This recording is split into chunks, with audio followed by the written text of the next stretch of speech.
दोस्तों मुझे एक बात समझ नहीं आती है, अगर आपके समझ में आए तो मुझे कमेंट सेक्शन में जरूर बताइएगा। आखिरकार लश्कर तैयबा के पास में कितने कमांडर हैं? जिसको देखे वही कमांडर, जिसको देखे वही कमांडर। लेकिन हम भी कम नहीं है, हम भी परेशान होने वाले नहीं है, थकने वाले नहीं है। जितने भी कमांडर वो भेजेगा हम लोग सबको नस्तनाबूद कर देंगे। एक और ढेर कर दिया है उस्मान। ये उस्मान सन 2000 से एक्टिव था कश्मीर की घाटियों के अंदर। इस बार गजब तरीके से मारा है, मतलब बिस्किट पहले फेंका और बिस्किट फेंकने के बाद उसकी लालच के अंदर वो फंसा और हमने उसको मार गिराया गजब तरीके से। बहुत काफी इंटरेस्टिंग स्टोरी है और सेना ने वाकई में बहुत ज्यादा इसके अंदर इंटेलिजेंस का काम में लिया है और काफी अच्छा उस समय जो हम लोग कहते हैं कि ऑन द स्पॉट जो वर्क होता है उसकी कहने कुछ और होते हैं। तो रिसेंटली क्या हुआ है कि लश्कर का एक कमांडर है, उसका एनकाउंटर किया गया है जम्मू एंड कश्मीर के अंदर और एक बिस्किट्स ने, नहीं कुछ बिस्किट्स थे, उन्होंने एक बेहतरीन रोल अदा किया है इस कमांडर को मारने के अंदर। आप लोग को पता है कि हमारी भारतीय सेना जो है वो बख्तरबंद गाड़ियों के अंदर बहुत अच्छे से देखभाल करती है कश्मीर की। कश्मीर की वादियां गजब है, स्वर्ग यूं ही नहीं कहते हैं। आप पूरा विश्व घूम लीजिए, उसके बाद में भी आपको कश्मीर हमेशा नंबर 1 पर दिखाई देगा। इतना खूबसूरत है कश्मीर। कश्मीर को सुरक्षित बनाए रखने के लिए हमारा हमारा जो भारतीय सेना है, हमारा जो पूरा का पूरा महकमा है, वो हमेशा तैयार रहता है। 24/7 जो है वो ड्यूटी वहां पर दी जाती है ताकि वहां पर शांति बहाल की जा सके। लेकिन रिसेंटली क्या हुआ है कि वहां पर लश्कर के एक कमांडर को वहां पर ढेर कर दिया है। लश्कर तैयबा की बात करें तो इसका दूसरा नाम है दावा। तो जब भी आप लोग देखते हैं कि कोई नाम लिखा हुआ होता है, जैसे आप लोग यहां पर देखिए जमात उल उद दावा, तो वो लश्कर तैयबा के साथ में जुड़ा हुआ है। ये उसका एक फ्लैग है। इसके जो फाउंडर हैं वो है जफर इकबाल शहबाज और अब्दुल यूसुफ अजाम। आमिर को आप जरूर जानते होंगे। आमिर मतलब जो इनका हम लोग कह सकते हैं कि हेड है, एक कमांडर है। कमांडर नहीं करेंगे, हेड ही कहेंगे, जिसके निर्देशन के अंदर, जिसके डायरेक्शन के अंदर सारा काम होता है। और वो है हाफिज मोहम्मद सईद, जो पाकिस्तान के अंदर बहुत ज्यादा फेमस है। इसका जो लड़का है, इसका जो बेटा है, वो पाकिस्तान के अंदर पॉलिटिशियन है। ठीक है, ओके। इसका जो डेट है जब से इसने ऑपरेट करना शुरू किया वो 1985 है, लेकिन ऑफिशियली 1986 जो है डिक्लेयर किया था। इसका मोटिव है integration of Jammu and Kashmir with Pakistan. Jammu Kashmir को वो पाकिस्तान के अंदर इंटीग्रेट करना चाहते हैं, ये इनका मोटिव है, जो कि कभी भी कामयाब नहीं होगा। इनके हेडक्वार्टर्स पंजाब पाकिस्तान के अंदर है और इनका एक्टिव रीजन जो है वो पूरे वर्ल्ड वाइड में है। जैसे हम लोग देख सकते हैं कि इंडियन सबकॉन्टिनेंट के अंदर, पाकिस्तान में तो है ही, फिर इंडिया के अंदर, अफगानिस्तान के अंदर, ऑस्ट्रेलिया में, यूनाइटेड स्टेट्स, बांग्लादेश और नेपाल के अंदर। तो ये इन देशों के अंदर एक्टिव है। यहां पर कई सारी घटनाएं जो है वो हम लोग लश्कर तैयबा की देखते हैं। भारत के अंदर कुछ ज्यादा ही ये एक्टिव हो चुके हैं। धारा 370 जिस समय हटाई गई थी उस समय कुछ ज्यादा ही हम लोगों ने वहां पर एक्टिविटी इनकी देखी थी। दोस्तों लाइफ चेंजिंग कोर्स है, ऐसे कोर्सेज बहुत कम देखने को मिलते हैं। 100 डेज का हार्ड चैलेंज है। आप लोग पोर्नोग्राफी देखते हैं, देखते रहिए, क्योंकि वो आपके सबकॉन्शियस माइंड को डिस्टर्ब करके रखेगी। अगर आप जीवन के अंदर कुछ बड़ा नहीं करना चाहते तो देखते रहिए आप, वो आपका डिसीजन है। लेकिन मेरा ये कहना है कि अगर वाकई में कुछ करना है तो आप लोगों को 100 डेज के इस लाइफ चेंजिंग कोर्स के साथ में जरूर जुड़िए। अभी हमारा ये चैलेंज लाइव चल रहा है, डेली लाइव क्लासेस होती हैं, लाइव टेक्निक्स में आपको बता रहा हूं। चैलेंज कूपन कोड यूज करके आप लोग हमारे साथ में जुड़ सकते हैं। देखिए, एक सक्सेसफुली एंटी टेरर ऑपरेशन जो है वो भारतीय सेना के द्वारा अंजाम दिया गया है जम्मू कश्मीर के अंदर। लेकिन एक स्ट्रेटेजी प्लान की गई और इसमें बिस्किट्स का सहारा लिया गया। और बिस्किट्स जो है वो किस तरीके से हमने वहां पर फेंके, जिसमें वो जो आतंकवादी था उस्मान, वो कैसे फंसा।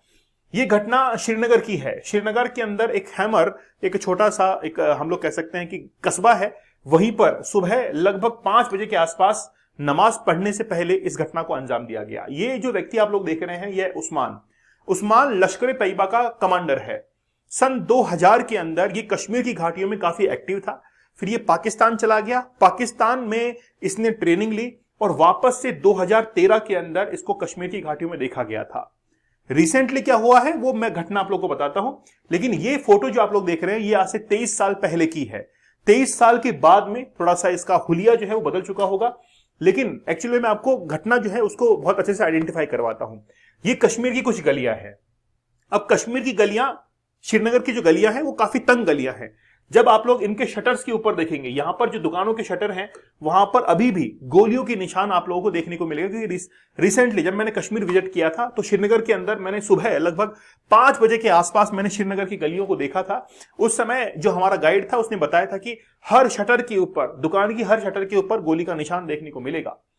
और सुबह 7 बजने से पहले पहले हम लोग अच्छे से देख सकते हैं इसको, नहीं तो फिर बाद में थोड़ा सा भीड़ भाड़ वाला इलाका ये हो जाता है। अब एक्चुअल में हुआ क्या, ये घटना है कल की। उस्मान के बारे में जानकारी मिली कि उस्मान जो है वो श्रीनगर की इन गलियों के अंदर, मान लीजिए कि इस मकान के अंदर छिपा हुआ है। अब हमारी सेना को यहां पर एक ऑपरेशन करना है, लेकिन गली के अंदर कुत्ते काफी सारे रहते हैं। अब टाइमिंग जो था वो सुबह का था। अब नमाज जो है वो पढ़ी जानी है, नमाज लगभग 5:15 बजे पढ़ी जानी है। उससे पहले ही इस ऑपरेशन को अंजाम देना था। भारतीय सेना को इसका इंटेल मिला और भारतीय सेना वहां पर पहुंची, लेकिन उस गली के अंदर कुत्ते काफी सारे थे। अब सेना को यह लगा कि जैसे ही हम लोग उस गली के अंदर एंटर करेंगे तो कुत्ते भौंकने लगेंगे, इसलिए सेना ने कुछ बिस्किट्स अपने साथ में रखे थे कि अगर कुत्ता आएगा तो मैं उनको बिस्किट फेंक दूंगा। और जैसे ही सेना ने बिस्किट यहां पे फेंके तो कुत्ते जो थे वो बिस्किट खाने के अंदर बिजी हो गए। अब एक्चुअली में उस्मान, मान लीजिए कि इस घर के अंदर है तो उस्मान के पास में बहुत सारा असला बारूद था, उसमें से कुछ ग्रेनेड जो थे, ग्रेनेड वो वहीं पर फट गए और फटने के कारण वहां पर आग लग गई। अब सेना के लिए बड़ी मुश्किल इसलिए हो गई कि अगर आग लग गई है तो वहां पे अफरा तफरी मच सकती थी, इसलिए सेना ने क्या किया कि पहले उस आग को बुझाया, क्योंकि वो आग की आड़ में, उस धुआं की आड़ में कहीं भाग भी सकता था। इसलिए हमारे द्वारा उस पहले आग को बुझाया गया ताकि क्लैरिटी वहां पर मिल सके। और जैसे क्लैरिटी मिलती है तो सेना ने चारों तरफ से इस एरिया को घेर लिया और उसके बाद में वहां पर फायरिंग करना शुरू किया, एनकाउंटर किया उसका, और एनकाउंटर के अंदर उस्मान को मार गिराया। तो इस तरीके से हमने एनकाउंटर किया, हमारा भी कुछ नुकसान हुआ। 4 जो हमारे जवान थे वो इसके अंदर घायल हुए हैं। आए दिन हम लोग कश्मीर की घाटियों के अंदर ऐसी घटनाएं जो हैं वो देखने को मिलती है। कश्मीर की वैली जो है वो शांत नहीं रही है। हम लोग बहुत कोशिश कर रहे हैं कि इसको शांत रखा जाए। क्या शांत रखने का कोई दूसरा तरीका है? बिल्कुल, पाकिस्तान को सबक सिखाना होगा। पाकिस्तान को बलूचिस्तान की तरफ से डिस्टर्ब करना पड़ेगा। जब पाकिस्तान बलूचिस्तान के अंदर वहां पर डिस्टर्ब रहेगा, वहां पर एंगेज रहेगा, और चाइना को ताइवान के अंदर एंगेज रखना पड़ेगा, तो फिर कहीं जाकर ये हमारे बारे में, यानी कि कश्मीर के बारे में नहीं सोच पाएंगे और हम लोग धीरे धीरे जम्मू एंड कश्मीर को पूरा का पूरा जो है भारत के अंदर मिला लेंगे। ऑलरेडी मिला हुआ है, लेकिन एक्चुअली में जम्मू एंड कश्मीर का कुछ पार्ट जो है वो आप लोग को पता ही है ना। जैसे उसको वो लोग कश्मीर, आजाद कश्मीर के नाम से कहते हैं, पीओके कहते हैं, पाक ऑक्यूपाइड कश्मीर, ठीक है ना। मेरी एक कंप्लेंट हमेशा रहती है, मैं जब भी यूट्यूब पर लेक्चर लिखता हूं तो मेरी कंप्लेंट हमेशा ये रहती है कि जब इंडिया के अंदर कोई इंडिया का मैप सर्च किया जा रहा है तो आखिरकार वो पीओके का हिस्सा पाकिस्तान का क्यों दिखाया जाता है। मैं इस चीज को लेकर बड़ा ही डिसअपॉइंटेड हूं। अगर भारत के अंदर इंडियन सिटीजन किसी मैप को देख रहा है तो उसके लिए कभी भी वो मैप जो है वो इंडिया के अंदर शो नहीं होना चाहिए। अब ये एक अपील जो है वो कोर्ट के अंदर जरूर दायर की जाएगी, घबराइए मत, है ना, कि भारत के अंदर जितने भी मैप्स अगर शो हो तो इंडिया उसको पूरा जो है वो दिखना चाहिए मैप के अंदर। तो ये जो है वो अजम्पशन मैंने आप लोग को बता दिया है। लेकिन आखिरकार आतंकवादियों के निशाने पर कौन है? आतंकवादियों के निशाने पर गैर मुस्लिम है। लेकिन देखिए, मैं इस तर्क से सहमत नहीं हूं कि गैर मुस्लिम है। पहली बात तो भाई गैर मुस्लिम है, लेकिन रिसेंटली अभी आप लोग को पता होगा कि मुस्लिम एक पुलिस इंस्पेक्टर था, उसको पहले किडनैप किया गया था और फिर उसका वहां पर जो है उसको उसके ऊपर गोली चलाई गई थी। तो ये बात जो है तर्क वो 100% सही नहीं है।